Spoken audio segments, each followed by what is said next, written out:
Kembali di Rakyat Bersuara, tadi disebutkan oleh Pak Khairul bahwa tanggal 5 didatangi polisi, 3 jam kemudian Novi dipanggil, dan keesokan harinya persis hanya hitungan jam Novi dipecat. Meskipun tadi Pak Khairul, Ketua Yayasan Al-Madani tempat Novi bekerja sebagai guru, menyatakan bahwa dipecatnya Novi atau diberhentikannya Novi itu karena melanggar kode etik, diantaranya buka aurat. Bung Haris Azhar tadi menyatakan bahwa, Pak jujur aja, ada intimidasi polisi nggak, itu maksudnya? Pertanyaan Anda itu. Pakai? Kalau ya dugaan orang pasti ini sekolah didatengin polisi minta untuk Dipecat. pecat. Kalau tidak, Ya nggak ngerti. Ini model-model seperti ini kan banyak terjadi. benarkah itu pertanyaan? Saya malah melihat sebetulnya Bung Aris yang melakukan intimidasi terhadap Mas Ariel tadi. Iya nggak apa-apa. Iya. Karena tadi kan sudah jelaskan. Ya. Anda nggak nyimak. Tadi sudah jelaskan bahwa ini sekolah yang mendapat kewenangan dari negara untuk turut serta dalam pelaksanaan hak atas pendidikan buat masyarakat. Jadi Anda nggak nyimak tadi. Jadi lanjut aja udah. Masalahnya saya lihat dari apa namanya wawancara interview tadi Di dalam selalu diarahkan terus. Di dalam- iya. Seolah-olah ada di belakangnya itu. dalam ilmu retorika dalam perdebatan seperti itu. Jadi Anda jangan minta saya kasih permen ke orang ini. Orang lagi ada masalah kok ngasih permen. Ya memang saya berdebat, saya intimidatif. Saya besar ya. Saya besar dalam tradisi perdebatan. Baca, berdebat. Ya kan? Saya punya teori, saya punya gagasan, saya sampaikan. Jadi Anda jangan minta saya, jangan Anda intimidasi. Saya intimidatif, saya nggak nabok dia. Dan saya tidak menghina dia. Kalau intimidatif, kalau ujungnya F tadi itu artinya kata sifat. Ini ahli komunikasi. Ya Pak, betul nggak? Nah, jadi saya bukan mengintimidasi. Kalau Anda menilai secara subjektif Anda bahwa saya intimidatif ke orang itu, nggak apa-apa. Anda aja di sini nggak ngomong intimidatif ke saya dan ke publik ini. Baik, saya pikir boleh saya komentari. Sebentar, silakan Bang. Ya. Nanti Jadi gini, apa namanya? Kalau lihat tadi selalu diarahkan terus. Anda nggak usah ngomentarin saya. Ya. Masalah kita, Sukatani Saya- diintimidasi. Bagaimana Anda bela polisi? Udah tugas itu Anda, tugas Anda itu malam Kita ini. lihat dulu, kita tidak tahu siapa apa ada seperti atau tidak ya. Masalahnya adalah tadi selalu diarahkan seorang ada orang atau mungkin kekuatan di belakangnya. Padahal kita lihat tadi, dia udah sampaikan bahwasanya mereka melakukan pemecatan atau pemberhentian tadi. Itu memang sudah ada fakta-fakta di belakangnya. Anda nggak nyimak. Ya. Tadi itu sesi sebelumnya. Berapa menit kemudian saya bilang, saya ajak Anda jujur. Konteksnya dipahami. Jangan Anda potong-potong nih. Ini lagi diskusi belum selesai. Ada konteksnya. Nah, tadi saya ada memulai. Dari sisi kalimat lanjutannya, saya ngajak Anda jujur aja gitu. Anda kan bekas wartawan kan? Ya. Ah, pos kota kan dulu. Saya paham Anda siapa Anda. Jadi Anda juga pinter ngolah-ngolah berita beginian. Gitu ya. Sebentar, sebelum saya sekali lagi. Ya. Silakan. Yang tidak baik adalah gini, kalau nekan-nekan dia, saya tidak kenal dia siapa. Tetapi cara Anda tadi menyampaikan itu tidak baik gitu ya. Baik, Anda nggak usah bilang seolah-olah nggak baik-baik kok. Saya baik saya nanya, saya nggak ngomongin soal barangkali ada luka di dengkulnya, kutil di kakinya, saya nggak ngomongin. Saya ngomongin hak atas pendidikan, hak atas pekerjaan, hak atas berekspresi, ada di konstitusi. Gitu. Baik nggak baik itu di konstitusi di mana? Anda ngomong aja. Baik, boleh saya komentarin. Anda harus komentarin. Jadi kita terjebak kepada batasan intimidasi. Jadi kalau kita katakan intimidasi, berarti ada tindakan psikologis yang tidak menyenangkan orang lain. Oke, kalau ditanyakan ke Pak Khairul, Kemudian ya tergantung dia melihatnya. Tetapi kalau saya melihat dalam perdebatan tadi pada level debat, tidak pada level intimidasi. Gitu ya. Karena wajar dalam suatu perdebatan kita adu argumentasi dan membongkar argumentasi daripada seseorang. Saya dosen argumentasi dan debat. Gitu ya. Nah, oleh karena itu saya melihat adalah pada level intimidasi. Sebentar Bang, sebentar dulu. Baru saya mulai. saya mau tanya soalnya. Ini kalau ditanya nanti jangan jadi Oke, fitnah silakan, gitu kan. silakan. Nanti saya lanjutkan lagi ya. Lanjutan. Bentar, kita tanyakan dulu Bang ya. Pak Khairul, Ya. Anda bisa menjawab tadi pertanyaan Bung Haris Azhar. Oh iya. Anda bersedia, tapi kalau Anda nggak bersedia juga nggak apa-apa loh. Karena Anda merasa diintimidasi misalnya gitu kan. Jadi begini, sekolah kami itu welcome dengan siapapun termasuk kepolisian. Di beberapa event kita melakukan kegiatan bersama dengan baik dari Koramil, kepolisian dan organisasi lembaga yang lain. perlu diketahui yang datang dari kepolisian kepada kami itu sudah terbiasa komunikasi dengan kita. Jadi bagaimana mungkin mereka akan mengintimidasi. Terus perlu juga dicatat, kami juga sudah koordinasi dengan Dinas Pendidikan tingkat kabupaten serta Ombudsman. Ya, ternyata tidak ada indikasi penyalahan, tidak ada indikasi salah prosedur di dalam Ombudsman di kabupaten atau ombudsman di provinsi ya, oke. Provinsi. Ya. Oke, tidak ada penyalahgunaan kewenangan di sana. Iya betul. Termasuk tidak ada kesalahan prosedur di dalam pemecatan Mbak Novi. Dan kami juga memberikan fakta-fakta ada kasus sebelumnya pun juga tidak bermasalah. Cuman kenapa ini menjadi viral? Ya karena kasus. Pak, supaya terbuka semua, oke, Bapak udah sampaikan tadi. Apa sih yang disampaikan sang polisi dari Polsek setempat tersebut ke Bapak? Yang pertama hanya menyatakan apakah Mbak Novi benar menjadi guru di sini. Ya benar, seperti itu. Kemudian yang kedua, ini kok ada data bahwa beliau ikut di dalam konser Sukatani. Kemudian setelah itu kita menyelidiki apakah dalam konser itu, konser-konser sebelumnya juga, apakah ada kaidah-kaidah yang melanggar SOP dan kode etik. Sebatas itu saja untuk menjadi dasar kami memberikan surat pemberitahuan. Bapak nggak bertanya kenapa kok ditanyakan terkait dengan konser Sukatani dan kenapa kemudian ada pertanyaan soal kode etik yang dicari? Ya karena kita menekankan kepada setiap guru karyawan di Yayasan Al-Madani itu mematuhi SOP bukan hanya pada saat jam mengajar, tetapi juga di luar jam mengajar pun itu kode etik tetap harus diterapkan. Jadi dia tidak bisa misalnya baik di sekolah, tapi kemudian di masyarakat, di komunitas, di keluarga menjadi orang yang tidak baik. Ya, kita tidak memberi seperti itu. Boleh saya bertanya, Pak? Sebelum boleh saya bertanya. Sebelum keputusan yang dibuat oleh pihak sekolah, adakah dibentuk tim etika untuk menentukan pasal mana dari etika yang dilanggar dan yang tidak dilanggar? Apakah memang langsung keputusan oleh pimpinan tanpa ada tim yang dibentuk? Saya pernah di tempat kerja saya tim etika tentang bagaimana seorang dosen diduga plagiarisme. Nah, pertanyaan saya, apakah ada dibentuk tim itu dan diberikan kesempatan kepada ibu itu untuk membela? Kalau tidak ada, langsung diputuskan sedemikian rupa, itu bentuk suatu tindakan yang menurut saya, suatu tindakan, tanda kutip dulu saya sebut ya, kesewenangan. Harusnya beri dong.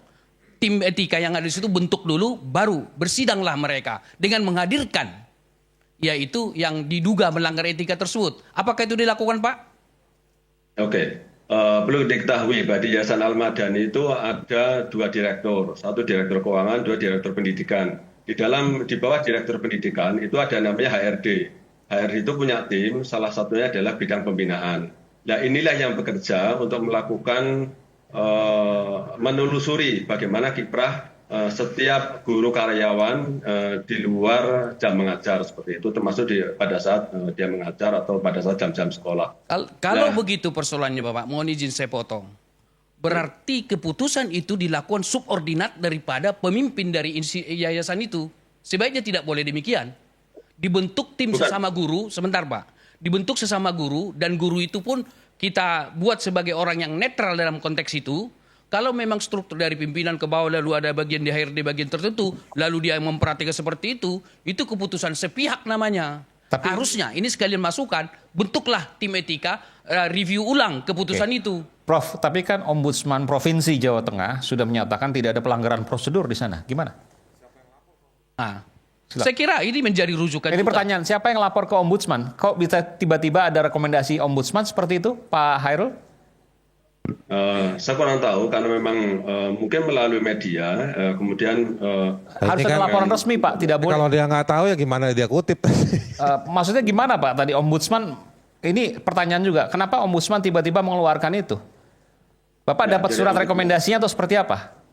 Bukan, kita mengadakan Zoom dengan Ombudsman dan kemudian diminta klarifikasi tentang proses pemberhentian. Itu yang pertama. Yang kedua, dari tim Ombudsman datang ke sekolah kami, memastikan bahwa tidak ada pelanggaran prosedur, pelanggaran yang nanti terjadi di mekanisme pemberhentian Mbak Novi Ya tapi tersebut. begini, ini kan sekolah swasta. Ombudsman itu kewenangannya kepada pejabat publik atau terkait dengan kebijakan publik.